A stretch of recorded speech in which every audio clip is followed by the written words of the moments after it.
நம்ம தமிழ்நாட்டு பெரிய திருவிழாக்களில் ஒன்றான கார்த்திகை தீபம் பற்றி ஒரு அழகான பயணத்துக்கு உங்களை வரவேற்கிறேன். ஒவ்வொரு ஆண்டும் கார்த்திகை மாதத்தில் கிருத்திகை நட்சத்திர நாளில் நாம் ஏற்றும் ஒரு சிறிய விளக்கு. அது சாதாரண தீபம் அல்ல, அறிவின் ஒளி, அமைதியின் அக்னி, ஆசியின் ஜோதி என்று சொல்லப்படுகிறது. புராணங்களின்படி பிரம்மா விஷ்ணு யார் பெரியவர் என்று வாதிட்ட போது சிவபெருமான் ஒரு மாபெரும் ஜோதி ஸ்தம்பம் ஆக தோன்றினார். அந்த ஜோதியின் வடிவமே இன்றும் திருவண்ணாமலையில் மகா தீபம் ஆக ஏற்றப்படுகிறது. அந்த ஒளியை ஒரு முறை பார்த்தாலே மனம் நிறையும். பத்தியின் சூடு உடம்பை சூடாக்கும்.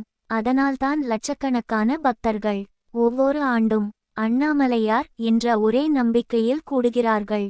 அதே கார்த்திகை நாள்தான் 6 கார்த்திகை பெண்கள் வளர்த்த 6 குழந்தைகள் ஒன்றாய் சேர்ந்து ஆறுமுக பெருமான் முருகன் ஆகிய நாள். அதனால் இந்த நாள் சிவனின் ஜோதி திருநாளும் முருகனின் இளமை திருநாளும் என்ற 2 புனிதங்களை கொண்டது.